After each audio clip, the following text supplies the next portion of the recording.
I paired up with my buddy Big Brain CammyCakes to run through some builds you should be running in PvP across multiple Titan subclasses. Today, I wanted to try a more casual style and see how it goes, where we're going to kind of just sort of chat about what each build does and why we run what we do. So please do comment your feedback down below. So Cammy, the first one we should talk about is Behemoth and Stasis. I'm pretty sure that's been indirectly buffed in this latest season. It's very, very strong right now. And build number one is around a bit of a crystal and, shield looping thing. So why don't you run me through the aspects that you run? Because I think it's Tectonic Harvest and Howl of the Storm, right? Yes. Those are the two aspects I went with. First, I would like to say Behemoth as a whole always kind of been slept on the community because you do have to read what these interactions do. It's not as unga boonga as Titan can be. So aspects are Tectonic Harvest and Howl of the Storm. Let's start with Howl. So when sliding, if I activate my melee, instead of being like a instant shoulder charge, a dodge, it throws a rows of crystals. And then if I break those crystals, that's where the other aspect comes in. Tectonic Harvest, break a crystal, get a shard. And if I collect the shard or my allies collect the shard, they get melee energy.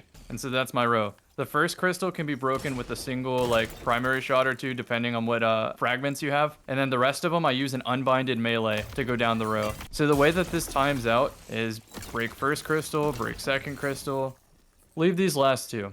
You want to wait until your overshield is on the lower number, break it to refresh it to 10, and you're going to see the crystal blink blue. When it blinks blue, you are pretty safe to break it and then chain the next set of overshields. Okay, so let's talk about what fragments that we need to run in order to kind of supplement or support this whole looping of the melee concept. Always go chains. Yeah, exactly. Number one, chains is absolutely mandatory. It gives plus 10 recovery and 25% damage resistance. Number two, why don't you talk about Whisper of Hunger? Whisper of Hunger is unique. It tanks your recovery and it tanks your mobility by 1 tier. And so what that means is if you normally go, let's say 4 mobility on your Titan, you want to shoot for 5 to account for this. Or just go down to 3. Anyhow, what it does is it gives you more melee energy for simply picking up the shards, which allows you to loop the Howl Crystal, where you're just trying to time out your overshields. Yeah, and so for people watching, normally, with Tectonic, you get a shard, which gives you some melee energy. And normally it would take, I believe it's 8 of them to get your melee back. But the beauty around Whisper of Hunger is that now it only takes 5. So it basically bumps it up like 60 or 70%, the amount that you're getting back per shard. Whisper of Hunger is crucial for looping that, Howl of the Storm over and over and over again. So yeah, if I could get it to a 7, that would be much more comfortable. It really is that tight, but 6 is the bare minimum. So Whisper of Rhyme is really important because not only does it give you an overshield, which most people see it as the overshield thing, but if you take damage, it will give you health as well. So it isn't like it's bound to overshield only. It's sort of like a makeshift worm husk that just doesn't quite give as much back. But when you have multiple shards in a row, you can add them up. So each one will give you 12 HP. So if I make you weak. And then I go to cover behind my glacier and just throw those. Look, my health's back to 3/4. So it's kind of like a pocket worm husk. Yeah, and slide and put some crystals down. Right, exactly. So if I hit you a little bit, you just crack one crystal, you're back to full health, basically. And then we also get the resist from the final crystal. Can play around it. Then if you use an AS Luna like I do, kills also equal crystals, which help you manage those abilities. I think that brings us to the final fragment, right? Yes, that's right. I think there's a choice between two. You either go shards, so you shatter it and you get grenade energy, or you go the one that gives you intellect and resilience as conduction, but the stasis shards track to you. And that has its benefits. Like sometimes you overextend and you get stuck in a corner and your crystals are maybe on the opposite side of the corner because you already used them. And so you kind of shoot them and the crystals float towards you. It's pretty nice. But that brings us to the barricade. Because you get free stats from stasis, like recovery and resilience, you can easily build into 9 resilience with double utility kickstart on the class item to loop your barricade. So before the barricade goes away, I could just throw another. Yeah, that is such a key piece there. You might have noticed I chose Antaeus Words as my exotic. I think it works hand in hand with this loopable barricade because you can always use your barricade as like a line of sight breaker to make a runway. Allows you to build up the Antaeus for that free slide towards somebody, free first shot. Also, it's kind of the Lorentz counter, but you have to play the mind game of, are they instantly going to react, or are they going to be slow to react? No, right. But you know what the biggest thing is with your Antaeus right now too that you just made me think of is like when they see a Titan put up their shield, so many people are waiting for you to kind of slide through and like shotgun, and you know Yeah. they think they have the upper hand, whereas they're probably not paying attention to what boots you have on, and I bet you can actually catch quite a few people off guard. Oh yeah, absolutely. They try to like shotgun melee through the barricade, and they end up shotgunning themselves because you can time it so the shield is inside of your own barricade, which makes you invincible. Okay, cool. So just in summary, for those watching, Tectonic Harvest gives you the shards from the crystals. Howl of the Storm allows you to kind of slide and create that, you know, that crystal wall, if you will, from your melee. Once you get rid of these, one punch at a time, you get your melee back extremely fast thanks to Whisper of Hunger, that fragment. Whisper of Chains, Whisper of Rhyme, Whisper of Shards are all complementing the playstyle as we showed. And just to summarize the stats, so I'm going to inspect Cammy's character here. He's running a low mobility because Titans, especially with the catapult jump, don't really need super high mobility. I recommend around 3 to 5, but 4 is a good happy medium. Generally with recovery, you need 90. You know, I really don't like to go lower than 90. 100 is great if you have the room for it, but 90 is fantastic.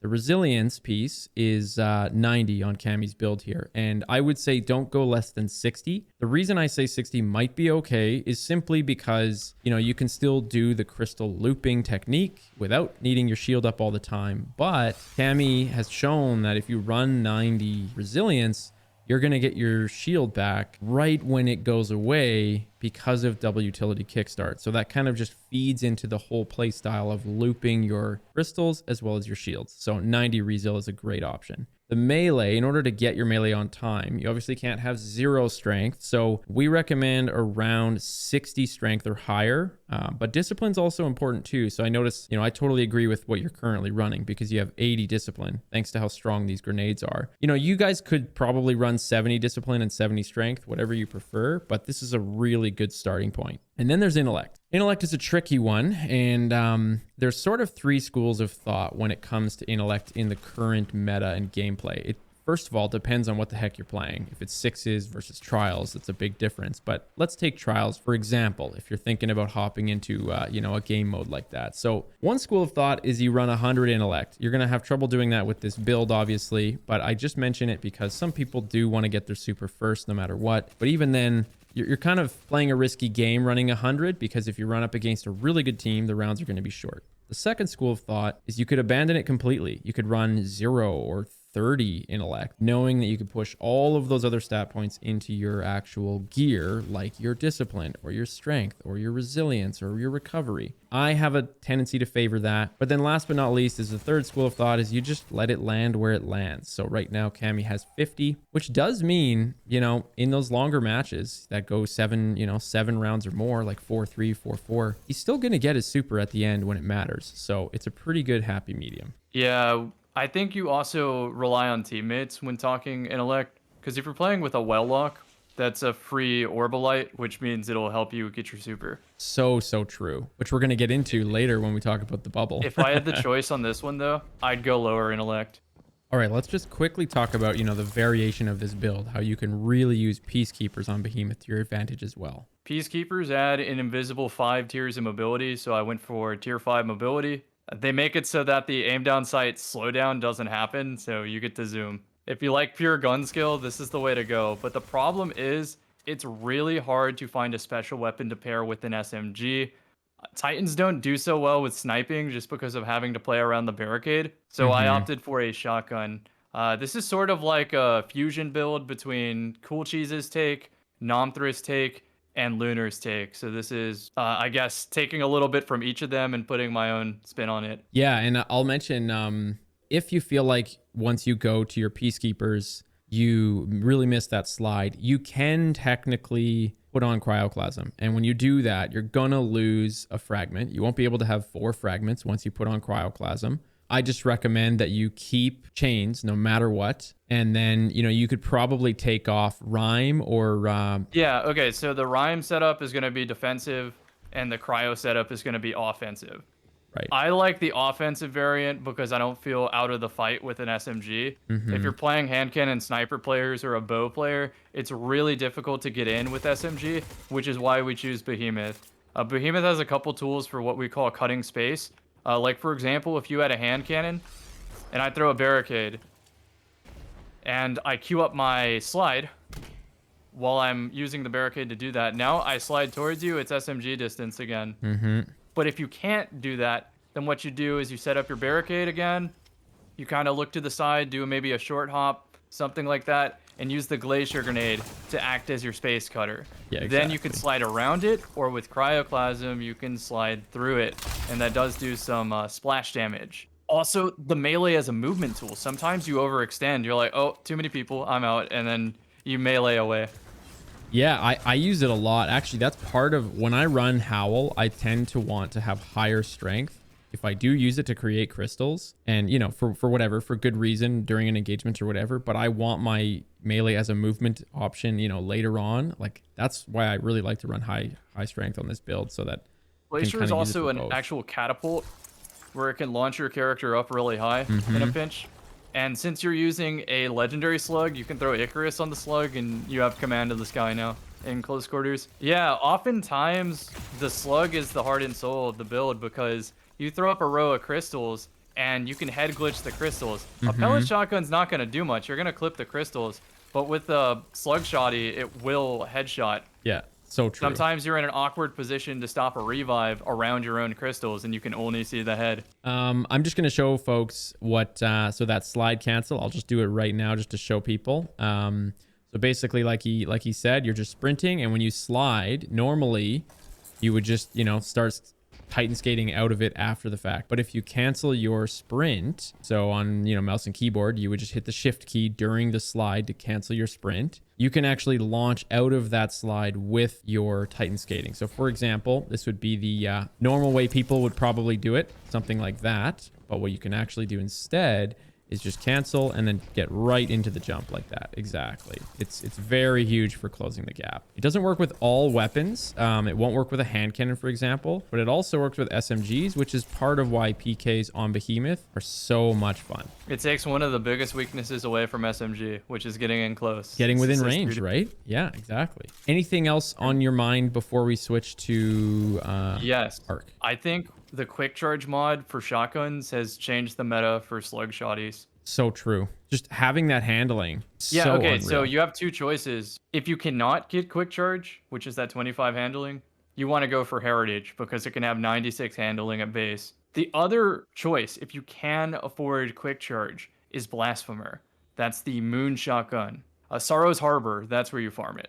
It's on a 3-day cycle, so you need to find the correct day to farm it. Threat detector is a scaler, so you get a faster swap speed than quick draw. And because it's close enough to 100, it's going to be faster with quick charge. But opening shot on it is something that pushes beyond the normal one-hit kill distance. And then the final thing to mention, if you get accurized rounds instead of assault mag like I have on mine, you can pump the range to 80, and then the plus 20 from opening shot means you're getting 100 range on the opening shot. It's a strong perk for every weapon, but my God, it's such a game changer for slugs. Okay, cool. Hopefully that is a good summary for folks for, you know, Stasis in general, but we're going to now move on to some arc builds. And, you know, I will mention Bottom Tree Striker is still, you know, on Dune Marchers. It's not dead. A lot of people I see on Twitter saying how it's dead. It isn't. It's still very, very strong. That the synergy between, you know, knockout and reversal, getting your health back and everything it's never going to be bad. So that's still a good choice. But what Cammy and I wanted to do was just highlight, you know, one or two other builds that you can try that are still very viable and, you know, they're a lot of fun and they're different. They're not Bottom Tree Dune Marchers. So I think what we're going to do is start off with Middle Tree Arc. So obviously you have Thunder Crash, but the main thing, you know, is the fact that you have Ballistic Slam and some Inertia Override stuff. So really quickly run through those. Ballistic Slam, while you're sprinting, you can basically slam on the ground and you make this quake of damage, we'll call it. You also get a damage boost. You also get a damage boost, exactly. So when you do that, you proc something called Inertia Override. what Inertia Override does, 20% extra damage to all of your weapons. It's not just like one weapon, it's everything that you're using, which is a big part on why we're going to talk about Synthoceps. And then lastly is you can just also proc Inertia Override by sliding over green ammo. That in itself, which happens a lot when you're running a scavenger perk. So it'll be interesting to see if they touch scavenger perks in Witch Queen and how that impacts this subclass. But for now, super, super strong. And the last one is impact conversion, which essentially 3% of your super energy. I don't really know since the new season. I feel like it's less now because they nerfed a bunch of that stuff. But the point is that when you do a ballistic slam and you hit people, for each person that you hit, you get a little extra super energy on your bar, which is definitely the cherry on top bonus in today's meta where supers are, very lackluster when it comes to cooldowns. So why don't we talk about the exotics? We'll talk about 2 in particular. So first we'll mention a couple key things with dunes, and then we'll talk mainly about synthos. So for dunes, I'm going to play a clip in a moment here that I've edited, and it's just going to show you what you can do with dune marchers when you actually slam on the ground in a group of people, which is pretty fun.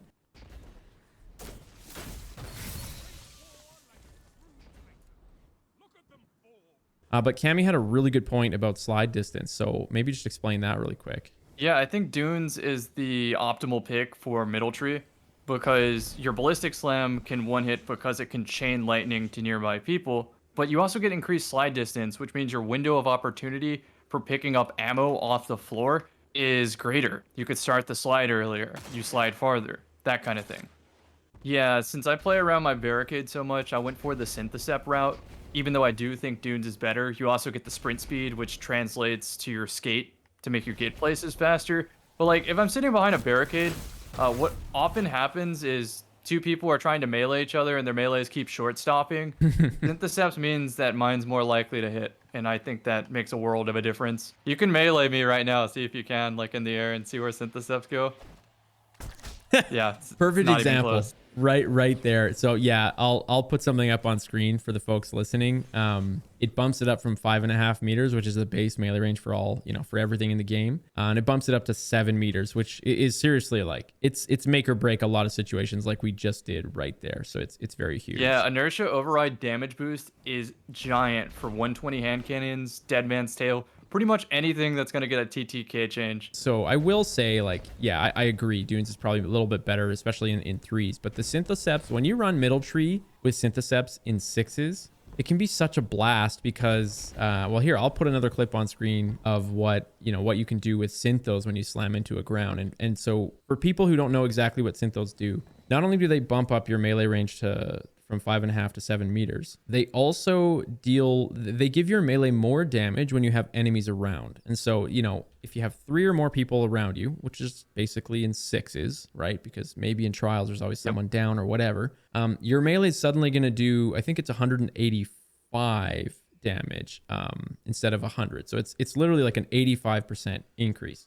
But the beauty is that because the ballistic slam isn't just a base melee, the slam does more damage itself. So what happens is when you're slamming your ballistic slam down, as you're coming to a crowd of people, bionic enhancements will pop up on screen milliseconds before you actually hit the ground. It'll proc, and you can actually kill you can kill the group of people with one hit because you're doing enough damage. So it's really, really fun to use in 6s.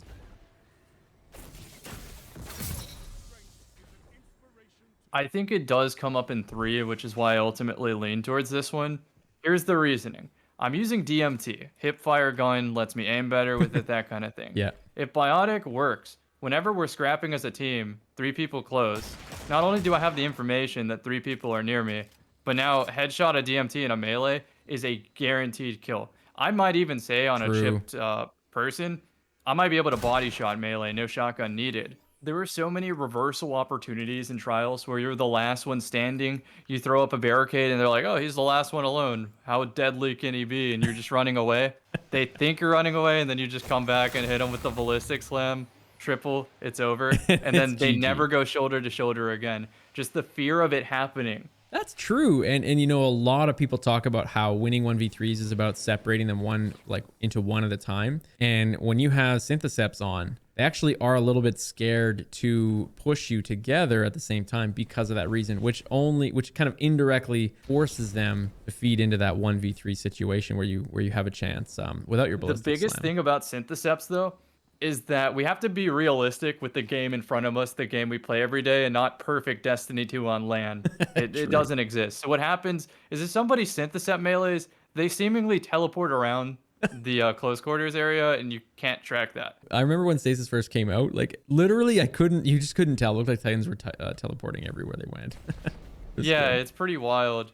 Final thing is that in the 1v3 situation, you have two options. You either go for the ballistic slam or you leave one of your teammates green ammo on the floor and just say, all right, I'm going to isolate a fight and slide into that. Now I have 2-tap DMT.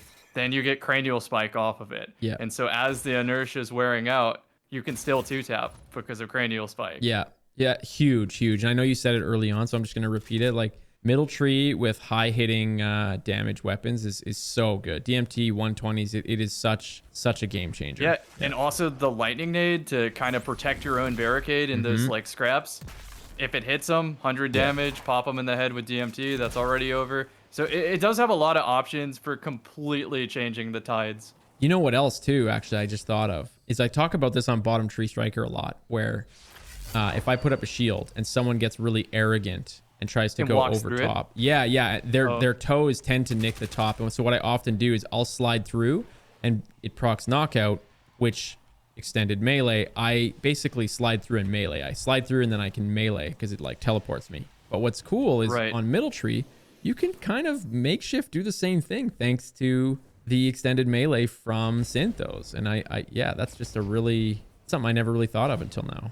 Final thing is in the super, you can chain the ballistic slam to get even more distance. So like, for example, I'll try to shoot it at the stairs if you want to see the POV. I'm going towards it. So in the air, down.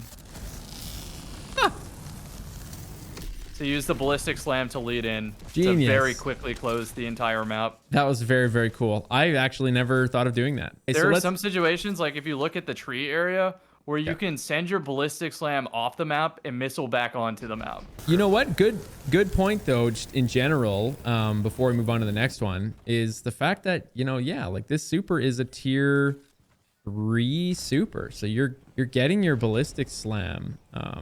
Somebody can correct me if I've got that wrong in the comments, but I'm pretty sure it's tier 3. I think missiles against good teams, you're guaranteed a super if the match goes the distance. Yeah, especially because of damage taken, right? Like, because they're going to be dealing damage to you. So yeah, it's, again, for those who aren't aware, I made an intellect video on this. You don't get super energy just from dealing damage. You also get it from taking damage. So the better the team who's going to deal more damage to you over time, the faster you're going to get your ballistic slam, which is a tier 3 super, which is going to be before theirs because they're probably running a tier 1 or a tier 2 subclass. For stats, so, we recommend something similar to what we were talking about before. Lightning nades are crazy strong. So, even though we're not looping crystals and whatnot, I still believe that high discipline is really important. High recovery is still really important. It's honestly still really good to run similar numbers to what we talked about. The only thing is that for your melee, on Stasis, we recommended high strength for, Howl of the Storm and cycling the shards and Shiver Strike as a movement and all that. But on this particular build for Middle Tree Arc, you do not need to run high strength. A lot of people get that confused. They think, oh, Ballistic Slam, I need to have my melee ability up 24/7. So they run really high strength, which is actually, it's not the case. You really don't need to run that. 30 or higher would be fine because whenever you slide over a green brick, that's actually going to give you some of that energy back. And Cammy, you were mentioning before we started recording that you can always run outreach on your, you could run higher resilience, get your... Yeah, you can run outreach, use your barricade to charge your melee. I'm going to do a little quick chat about Top Tree Arc, and then we're going to move on to Void and Solar. So the main thing I want you guys to hear me on with Top Tree Arc is that they buffed the shoulder charge. And I'm sure most of you are aware of that, but just a reminder, the shoulder charge, it no longer one hits anymore, but it also got buffed, similar to what Synthos do to your melee, is now the base for your shoulder charge. So you, instead of shoulder charging a distance of 5 meters, you actually, I think maybe it was 5.5, but either way, you now shoulder charge 7 meters. I think the TWAB said 7 point or 6.8 or something. But the point is that you can cover a lot of distance and it doesn't use up your melee unless you hit someone. So like realistically, when I'm playing top tree arc, I've had some of the most fun that I've had in Crucible in a long time because I'm not so hyper focused on like, you know, just grinding the meta and winning as much as I possibly can. The movement is so fun when you're running shoulder charge. And the reason why we picked top tree arc for that particular playstyle is largely because the lightning grenades are insanely strong. Top tree arc gives you 2 of them, which is amazing. And it also blinds people. So, you know, if I was to shoulder charge Cammy here, he's going to be blinded and it allows me to kind of when you get hit directly, you can't see anything. What a lot of people struggle with now that the shoulder charge doesn't one-hit kill is that, you know, you have to remember to shoot your shotgun or your SMG, your hand cannon, whatever it is that you have out the moment you get out of the shoulder charge. By the time they kind of reacquire their target, they're probably dead. But when you're on top tree arc, that rarely happens. You blind them and it really messes them up. So it just makes it very reliable for shoulder charging and then cleaning up the kill afterwards. Whereas you could do on, you know, Peregrine Greaves, and those will help you one-hit kill, which is great. You have to be in the air to do it, and then you will one-hit kill them. But the TWAB, you know, they also mentioned they lowered the target acquisition for the shoulder charge, so it doesn't lock onto your target as much. So although the Greaves are great and definitely worth running on top tree, it's okay. You don't have to run it. You don't have to use the shoulder charge specifically for killing people. It's super fun as a movement ability, and if you do happen to use it on someone, they're blind, so you can still secure the kill anyways. I still think maybe the slide exotics might be the call on this. Peregrine is fantastic and probably should be the way to convert your shoulder charge into, like, I don't know, you're running last word snipe and you need some shotgun answer, there's your answer. But generically, it's going to be a free peek. You slide out, you shoot, then you turn the direction you came, melee again. So what it looks like is... Yeah, that's huge. Now you're back in cover. And you know, we talk about how good Shiver Strike is. It's like Shiver Strike, but it doesn't go away. Sometimes what I see is a Titan just barreling through. I'm lining up my shot, and the second I hit him with my arrow, they just panic shoulder charge forward, and I can't follow up. For the life of me, they have aim repulsion. I can't clean up my pick. Yeah. Very fun. Definitely recommend, you know, people give it a shot. It's a super fun subclass to run. Antea Chaperone with this free movement into the room. You get your headshot, shoulder charge away. I think flashbangs are worth mentioning on this, even over lightning grenades, because if you get tagged for just the radar loss, that might let you get in close with something like Peregrine Greaves to just get the one-hit kill. Yeah. Because otherwise, I feel like you're the the dinner platter to a shotgunner. They're like, oh look, someone's trying to shoulder charge me. Headshot with Chaperone. All right, on to the next. Yeah, good point. I want to remind people that, you know, top tree gives you 2 grenades. The way it works, it doesn't charge both grenades simultaneously. So, you know, if I use one grenade, you know, sure, it's going to start charging that second grenade, you know, right away. But if I use both grenades, it is not going to charge both grenades at the same time. It's going to charge the first one and then the second one. So if you're playing top tree arc, don't waste your grenades thinking you're going to have 2 grenades up, you know, at the same rate that you would have 1 grenade on a different subclass. Just play your game and just know the fact that you have one of the strongest grenades up twice, and you'll play a lot better. Okay, so for Void, you guys, we're not going to go as in depth. We're kind of going down the tier list, if you will. But we do want to mention top tree as well as bottom tree in a bit here. But for top tree, otherwise known as bubble, just going to quickly highlight the perks. So rallying force, what this does is that when you get a melee kill, it actually restores your health. And for those unaware of exactly how much, it'll be an instant 10 health, like, you know, if you're in the red, and 20 shields. So it's a total of 30, which isn't as much as Worm Husk or anything like that, but it's pretty close. And the cool thing is it also starts the regen instantly. Like, there's no delay. As soon as you get that, the regen begins. So it's 30 plus regen, which is huge. And not only that, you have defensive strike. And what that does is, you know, you could almost call this sort of like a medic build, because if the melee's powered, you'll actually also give 75 overshield to your teammates that are close by. And it's for a long time. I think it's around 20 seconds that your teammates will actually have that overshield if you happen to get that charged melee kill. So Pretty huge. And then lastly is Turn the Tide, which procs off of Defensive Strike. So it essentially gives you a lot faster reload and handling. I think it's around 40 to 50 reload and handling. Plus, it increases your melee damage by, I think, 60%. So nothing to roll your eyes over, that's for sure. A lot of people still sleep on. That's a one hit. Exactly. People do sleep on this, I believe. And Cammy and I felt like Crest of Alpha Lupi is a really good way of running Top Tree Bubble. So Cammy, why don't you just really quickly talk about, how great Crest can be on this subclass? Yeah, go ahead and find some ricochet rounds and find a way to hurt yourself while I go through this. So as you probably noticed by the way I build my Titans, I don't have my Crest build on now. I kind of just threw it together and I go into Resilience. Resilience is key because it's tied to your barricade. You take a hand cannon shot, you throw up your barricade, and it acts like Wormhusk for the surrounding area, including yourself. I like to pair Hawkmoon with this kind of playstyle, where I'm looking to put in meaningful damage. Because even if they run away, even if they sit on a Stag Rift, I'm working towards a one-hit kill with Hawkmoon. And because I'm able to heal, I'm more likely to live to get down to that final round. Yeah, so I'm kind of just being a good point. nuisance and biding my time until Hawkmoon is built, and then that's our opener. Pop your shield again if you have it. I'll hurt myself now.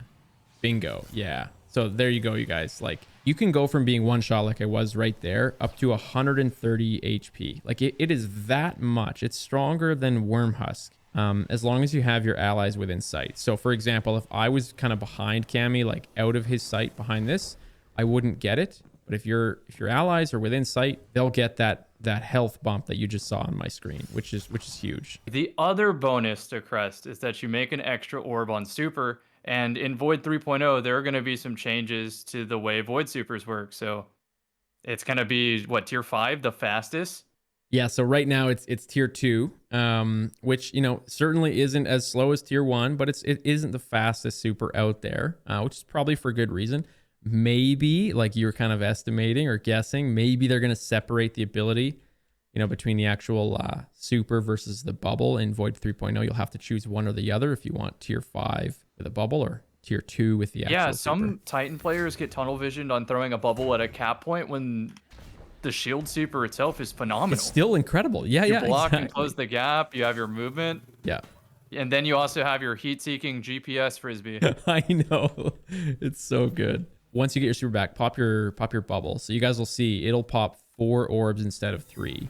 So if you're playing with, whatever, Spectral or Behemoth or whoever your buddies are, I mean, just bam, there's an extra orb for them. So you've effectively This has changed some their tier. dangerous implications. Like, you've probably seen in 6s, people making infinite bubbles in the middle of the map. Yep. But in 3s, you're going to see people using, like, stacks on stacks, Powerful Friends, Radiant Light, maybe Supercharged, and Energy Converter. What's going to happen is someone pops a super, everyone gets multiple stacks of charge with light, they throw their grenade to get some super energy, and then they hungry hippo the orbs, and now they're 3/4 to a super. Yeah. But if a second bubble does that, everyone waits on their grenades again, bubble's about to expire, you have now replenished your first bubble again. So yeah, running Crest and the fact that it gives you and your allies health is huge. So you really need to kind of make your build around that. So I would probably run 9 resilience, 9 or 10 recov. You always want to have that as high as you can, ideally. And then normally, even though I say discipline is so strong in Destiny, this is probably one case where I might not run super high discipline. And the reason is because, yes, suppressor nades are, super fun for getting clips and shutting down supers, but supers aren't as prevalent as they were before. And so they were kind of indirectly nerfed with the fact that supers were nerfed. So for that reason, you could probably run more intellect and strength. Make sure you have defensive strike up as much as you want. Intellect to get your bubble earlier, which just creates that cycle to make all of those orbs for all of your teammates. And yeah, you're kind of playing the medic for your team. So moving on to bottom tree, Void, is there anything you wanted to mention about top tree before we hop on over to bottom tree? Yeah, no backup plans. The other exotic. Yeah, so this is an exotic that on day 1 I thought was kind of crazy that they brought this back considering its strength. Its strength directly depends on how powerful shotguns are at a given time. And we're talking Chaperone, Duality, and Lord of Wolves. So since all of those are the meta, no backup plans are by proxy meta. Someone might be thinking like, oh, doesn't One-Eyed Mask do the same thing?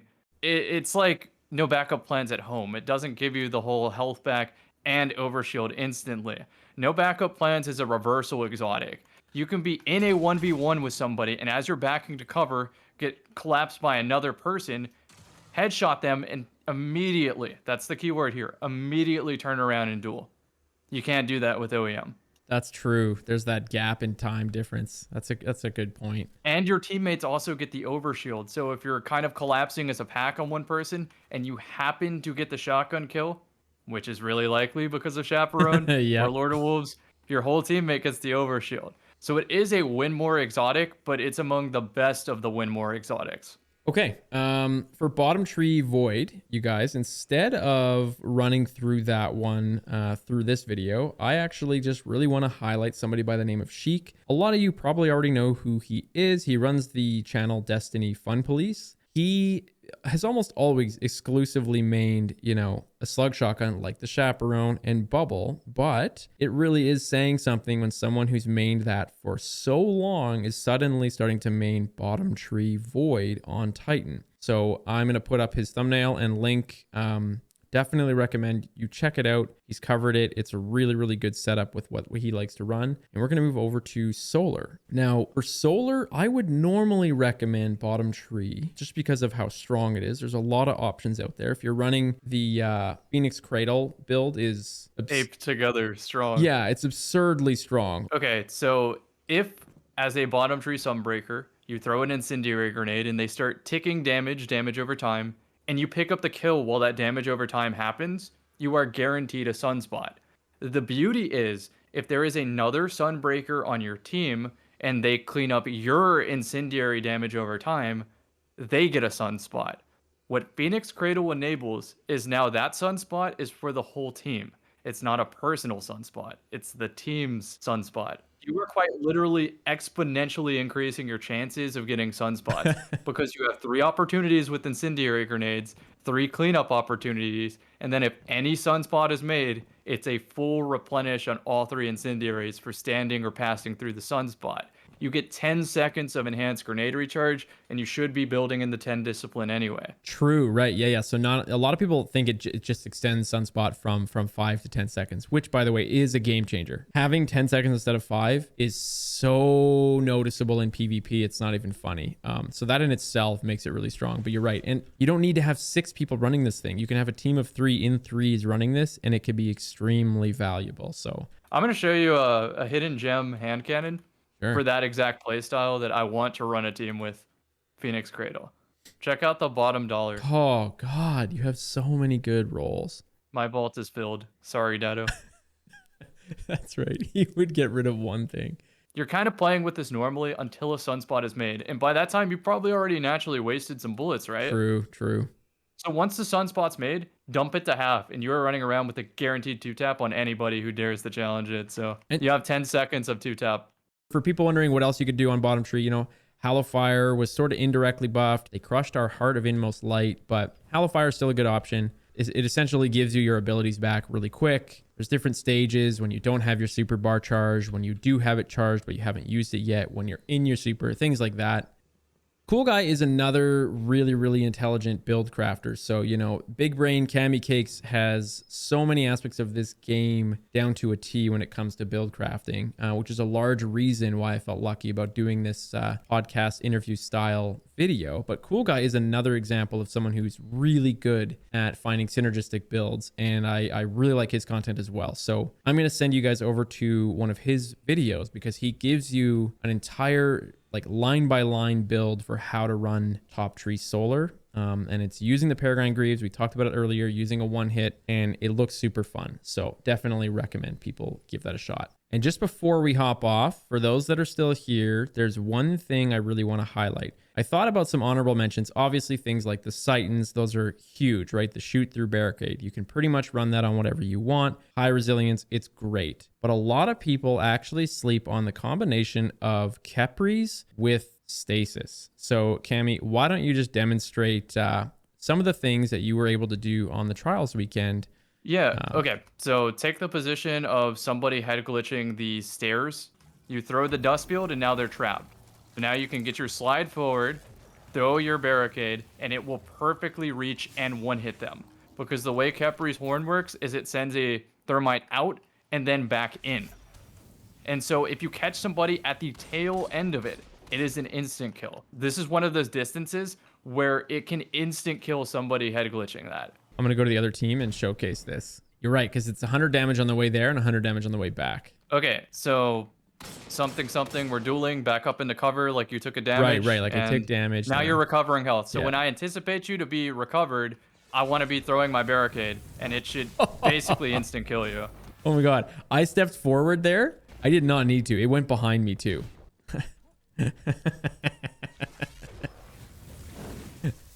Oh my god. That was, and it was from up, right, okay. That was so good. So for people wondering, you know, you don't have to be on the same level. For example, right there, like Cammy wasn't on the ground. He was up here on jump up, and he was able to hit me while I was trying to get heavy. The best Khepri angle on this map I found is people play this crate right here to try to get a position towards Diamond and the Blue Street fuel area. And so my barricade goes right here. It protects my feet from getting shot. It sets up on this part of cover, and it also covers the crate. Pop your thing and then stay put. Okay, stay put. Okay, that was right here. 18 meters. I knew that was over 15. Okay, hold on. Do it. Do it right here. Yeah. So that's hilarious, man. Because a lot of people hang out right there where I was. The biggest one is Diamond Door. So a lot of people hold the Diamond Door angle where they'll be like this. And so what happens, a chunk of dust field at the front of it trying to get in, and naturally they're going to back up. They don't want to deal with this. Yeah. They're going to start running around this inner curve and working a new angle, maybe waiting on the dust field to expire. And so if I'm really quick and hit them with the dust field and they're doing their natural backpedal, right, I can meet them at the door, barricade through again. You're 300 right. damage. Oh, that's hilarious. All right, sir. You have convinced me. I need to give Khepri's a shot. I think that's a really good way to cap off the video. So just closing remarks, you guys. Obviously, I know most of you know who Cammy is, but if you don't, if you're new, if you're new to the channel or you like my stuff and you haven't seen Cammy's before, he covers a lot of aspects in this game. He does live commentaries, he does explanation videos, he does build crafting videos. Definitely make sure to check him out on YouTube. He also live stream on Twitch. So I've got all of his info there. I'm finishing out my Witch Queen prep. Yes. I only have Succession left and Hazen's Vengeance. Yeah, if you want only two things I need to get pissed off at someone for having every role that you want, go watch Cammy's friggin' stream.